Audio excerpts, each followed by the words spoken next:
Movie शुरू होती है और हमें एक प्रेग्नेंट लेडी दिखाई जाती है जिसका नाम नतालिया होता है और तब ही उसकी डिलीवरी का टाइम भी आ चुका होता है और उस वक्त नतालिया की मदर अलीना भी उसके साथ होती है। नतालिया की तबीयत खराब होना शुरू हो जाती है और उसकी माँ फौरन उसे हॉस्पिटल ले जाती है, लेकिन रात काफी हो चुकी होती है इसलिए हॉस्पिटल में ज्यादा डॉक्टर अवेलेबल नहीं होते। लेकिन वहाँ पर एक नर्स होती है जो उसकी डिलीवरी कर देती है और नतालिया का बच्चा पैदा हो जाता है। लेकिन सब उस बच्चे को देखकर काफी हैरानो परेशान हो जाते क्योंकि उन लोगों को उस चीज पर यकीन नहीं आ रहा था जो वो देख रहे थे, क्योंकि बच्चा पैदा होते ही हवा में फ्लाई करना शुरू हो जाता है। नतालिया भी ये देखकर काफी हैरान हो जाती है और वो अपनी मदर को कहती है कि हमारे यहाँ एक एंजल बच्चे की पैदाइश हुई है। लेकिन नतालिया की मदर एक समझदार और एक्सपीरियंस लेडी होती है और वो फौरन समझ जाती हैं कि बच्चा अब नॉर्मल है और ऐसा ही होता है क्योंकि वो बच्चा विदाउट ग्रेविटी पैदा होता है। वो लोग काफी पुअर प्रोटेक्टेड लोग होते हैं और फौरन हॉस्पिटल को छोड़कर चले जाते हैं, जबकि नर्स उन्हें काफी समझा रही होती है कि अभी उनके जाने का टाइम नहीं हुआ, लेकिन वो उसकी नहीं मानते और अपने घर आ जाते हैं।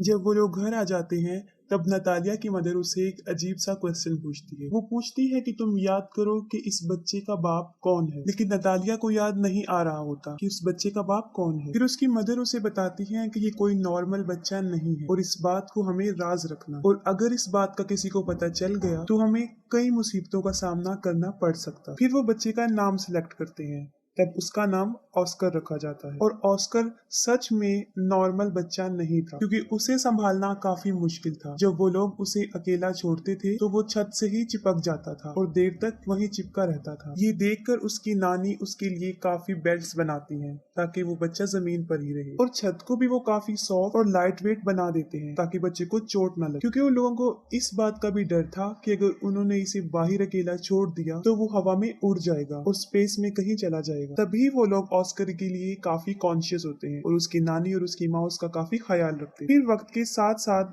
ऑस्कर बड़ा होना शुरू हो जाता है, लेकिन वो घर पर ही रहता है क्योंकि उसकी नानी उसे बाहर जाने नहीं देती। घर रहकर वो मोस्टली टीवी पर सुपरमैन के कार्टून्स देखा करता था और वो खुद भी ये इमेजिन करता था कि वो भी एक सुपर हीरो है। फिर ऑस्कर कई दफा अपनी मदर नतालिया से ये पूछता है कि वो लोग उसे बाहर जाने क्यों नहीं देते, लेकिन वो उसकी बात को इग्नोर कर देते हैं। ऑस्कर खिड़की से बाहर कई दफा लोगों को देखता रहता था और अपने जैसे बच्चों को भी जो स्कूल जा रहे होते हैं और हसरत भरी निगाहों से खेलते हुए बच्चों को देखता था और आजाद जिंदगी को बहुत मिस करता था। वो ये सोचता था कि वो शायद हमेशा के लिए यहाँ कैद में ही रहेगा। फिर एक दिन ऑस्कर घर की इस कैद से तंग आकर खिड़की से बाहर जाने की कोशिश करता है, लेकिन उसकी नानी उसको देख लेती है और वो काफी गुस्से में आ जाती है। ये इंसिडेंट देखने के बाद उसकी नानी सारी विंडोज को सील कर देती है और ऑस्कर को समझाती हैं कि वो कभी भी इस घर से बाहर नहीं जाएगा, ना उन बच्चों की तरह जो स्कूल जाते हैं, और वो घर पर ही रहकर पढ़े। ये सुनकर ऑस्कर की मदर काफी गुस्से में आ जाती है और कहती है कि कब तक हम इसको इस कैद खाने में रखेंगे, एक ना एक दिन इसने बाहर जाना है। फिर ऑस्कर की मदर उसके लिए एक जैकेट लेकर आती है जिसकी पॉकेट्स में वो 2 पत्थर रखती है ताकि वो उड़ ना सके। वो अपनी मदर की बात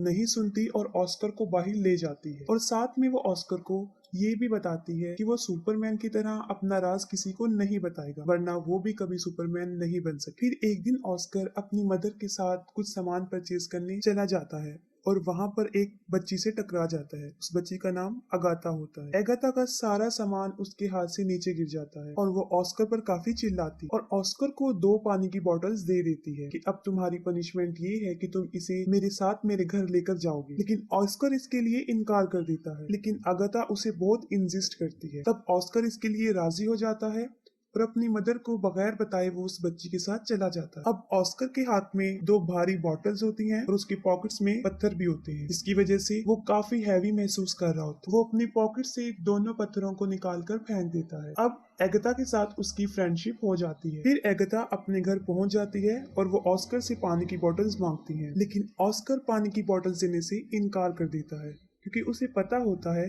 कि अगर उसने ये पानी की बोतल उसे दे दी तो वो हवा में उड़ जाएगा। क्योंकि एगाथा ना समझ होती है और वो ऑस्कर से बोतल छीन लेती है। जैसे ही वो ऑस्कर से बोतल लेती है वो हवा में उड़ जाता है। वो जगह चारों तरफ से काफी बंद होती है, इसलिए ऑस्कर ज्यादा ऊंचा नहीं उड़ता। एगाथा ये देखकर काफी हैरान हो जाती है और चिल्लाकर उसे सुपरमैन कहती है। ऑस्कर उससे हेल्प मांगता है। ये सुनकर एगाथा फौरन अपने रूम में जाती है और अपना एक पिंक कलर का बैग उठाकर लाती है जो पत्थरों से भरा होता है, और उनका आइडिया ये था कि इन पत्थरों को वो अपनी पॉकेट्स में रखेगा जो कि एक एक अच्छा आइडिया था। उनका ये प्लान अच्छा साबित होता है और ऑस्कर नीचे आ जाता है। फिर उनकी गहरी दोस्ती हो जाती है। फिर ऑस्कर एगाथा को कहता है कि तुम प्रॉमिस करो कि इस बात को सीक्रेट रखोगी और किसी को नहीं बताओ। और दूसरी तरफ ऑस्कर के गायब होने की वजह से उसकी मदर और उसकी नानी काफी परेशान होती हैं। वो उसे काफी ढूंढती हैं और वो ये सोच लेती हैं कि वो शायद हवा में उड़ गया है, क्योंकि जो पत्थर उसकी मदर ने उसकी पॉकेट में रखे होते हैं वो उन्हें जमीन पर गिरे हुए मिलते हैं। फिर ऑस्कर उसी बैग के साथ जो एगाथा ने उसे दिया था घर आ जाता है और अपनी मदर को एगाथा के बारे में बताता है। फिर उसकी मदर उससे पूछती है कि कहीं तुमने अपना राज उसे तो नहीं बता दिया, लेकिन वो अपनी मदर से झूठ बोल देता है कि मैंने नहीं बताया। फिर ऑस्कर और एगाथा कई दिन तक एक दूसरे से मिलते रहते थे। फिर एक दिन ऑस्कर की मदर को इस बात का पता चल जाता है कि एगाथा उस राज के बारे में जानती है। फिर उसी दिन के बाद उसकी मदर उसे एगाथा से मिलने नहीं देती, जबकि एगाथा काफी दफा ऑस्कर से मिलने उनके घर पर आती थी, लेकिन नतालिया उसे दरवाजे से ही भेज दी। फिर उन लोगों के आसपास के लोग उन्हें मशकूक निगाहों से देखने लगे, क्योंकि उन्हें ऐसा लग रहा था कि शायद ऑस्कर की मदर और नानी उसके साथ बुरा सलूक करती हैं, तभी वो उसे घर से ज्यादा बाहर आने नहीं देती और वो स्कूल भी नहीं जाती। फिर इस बारे में वो पुलिस को बता देती। फिर अगले दिन पुलिस उनके घर आ जाती है और उन लोगों को वार्न करती है कि वो ऑस्कर को कल से स्कूल भेजें, और मजबूरन उन लोगों को ऑस्कर को स्कूल भेजना पड़ा। फिर ऑस्कर की मदर उसके साथ स्कूल जाती है और उन्हें इस बात का भी ख्याल आ जाता है कि ऑस्कर एक नॉर्मल लाइफ नहीं जी सकता। फिर वो ऑस्कर को ले आते हैं और उनकी आंखें आंसुओं से भर जाती हैं। उसकी मदर इस सारी बात को समझ जाती है और वो घर छोड़ने का फैसला करते हैं। फिर वो अपने घर को छोड़कर बहुत दूर एक जगह पर रहना शुरू कर देते हैं। काफी साल गुजर चुके होते हैं।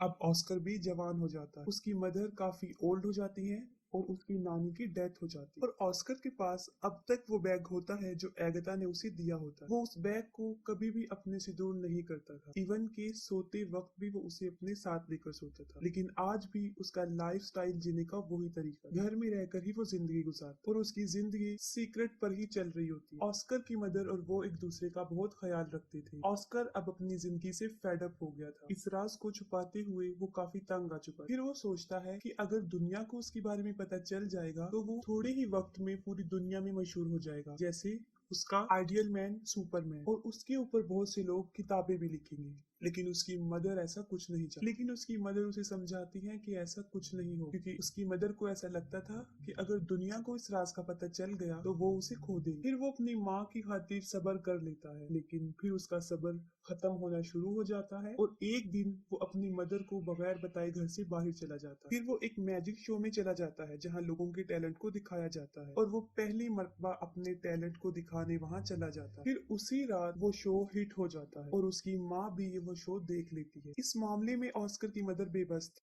काफी लोग ऑस्कर को टीवी पर देख चुके होते हैं और वो फेमस भी हो चुका होता है। फिर अगले दिन वो एक आदमी जिसका नाम डेविड होता है उससे मिलता है और असल में वो आदमी कंटेंट एजेंट होता है। वो ऑस्कर को कहता है कि मैं तुम्हारी मशहूर होने में मदद कर सकता हूँ, हम बहुत बहुत बड़े शो ऑर्गेनाइज करेंगे जिससे तुम फेमस हो जाओगे। फिर वो ऑस्कर को एक बहुत बड़ा घर दे देता है जहाँ पर वो रह सके और उससे कॉन्ट्रैक्ट पर साइन भी करवाता है, क्योंकि ऑस्कर भी मशहूर होना चाहता था। वो दोनों मिलकर बहुत बहुत बड़े शो में जाकर अपनी परफॉर्मेंस दिखाते हैं और रातों रात ऑस्कर भी एक फेमस पर्सनैलिटी बन जाता और बाद में ऑस्कर को नाम दिया जाता है द मैन विदाउट ग्रेविटी। वो लोग अपने काम में काफी इंजॉय कर चुके होते हैं और उन्होंने काफी पैसा भी कमा लिया होता है। लेकिन फिर एक दिन ऑस्कर को इस बात का रियलाइज होता है कि जो ड्रीम उसने बचपन में देखा था सुपरमैन बनने का, वो सुपर हीरो नहीं है, बल्कि वो तो एक कठपुतली बन चुका है जिसे लोग अपने एंजॉयमेंट के लिए इस्तेमाल करते हैं। कभी तो लोग उसे फोटोशूट में बुलाते थे और कभी किसी मैजिक शो में। फिर आहिस्ता आहिस्ता उसे ये सब नापसंद होना शुरू हो जाता है। हालांकि उसके ऊपर बहुत सारी बुक्स लिखी जाती हैं, बहुत सारे मैगजीन्स छपते हैं और कुछ ऐसी डॉक्यूमेंट्रीज जिसमें उसकी नानी और उसकी मदर को काफी बुरा प्रेजेंट किया, जिससे ऑस्कर को काफी बुरा लगा। और फिर एक आखिरी शो होता है जिसमें उसे एंजल का कॉस्ट्यूम पहनाया जाता है, जो उसे बहुत बुरा लगता है। वो कहता है कि मैं कोई एंजल नहीं हूँ। उसे काफी गुस्सा आता है और वो शो में ही लोगों को बुरा भला कहना शुरू कर देता है। फिर वो अपनी मदर को कहता है कि वो ये सब कुछ छोड़ने का फैसला कर चुका है। फिर वो अपने एजेंट को कहता है कि बस मेरा काम यहीं तक था, मुझे अब मशहूर नहीं हूँ, और मजीद वो ये काम नहीं करेगा। उसका एजेंट उसे समझाता है कि तुम इसे ऐसे नहीं छोड़ सकते, लेकिन ऑस्कर इन सब से तंग आ चुका होता है। वो कहता है कि तुम लोगों को जाकर ये कह दो कि द मैन विदाउट ग्रेविटी मर चुका है या हवा में कहीं पर उड़ गया। फिर वो अपनी माँ को भी गुड बाय कह देता है क्योंकि वो एक अलग जिंदगी जीना चाहता है। और अगले दिन न्यूज पर ये खबर आ जाती है कि द मैन विदाउट ग्रेविटी मर चुका है और बहुत से लोग उस पर तरह तरह के क्लेम करते हैं। ऑस्कर की माँ अब अकेली रहना शुरू हो जाती है और कई विजिटर्स ऑस्कर के बारे में पूछने उनके घर आते जाते थे, लेकिन वो कुछ भी उन लोगों को नहीं बताते। और फिर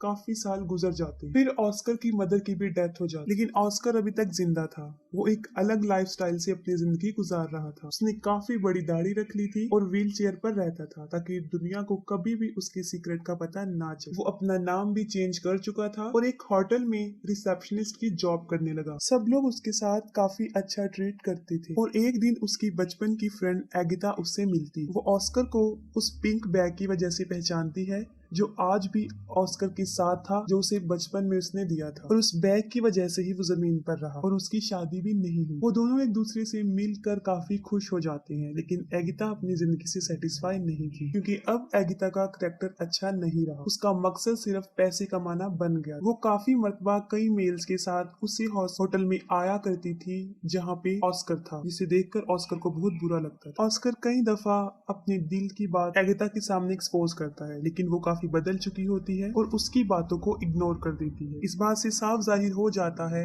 कि ऑस्कर ने अभी तक उसे अपने दिल से नहीं निकाला। एगिता के बदलने की वजह ये थी क्योंकि उसने काफी दुखों में जिंदगी गुजारी थी और ऑस्कर भी उसे छोड़कर चला गया था। फिर वक्त के साथ साथ वो एक दूसरे को अंडरस्टैंड कर लेते हैं और दोनों शादी कर लेते हैं और फिर उसी घर में रहना शुरू कर देते हैं जहाँ वो बचपन में रहा करते थे। और यहाँ पर मूवी एंड हो जाती है।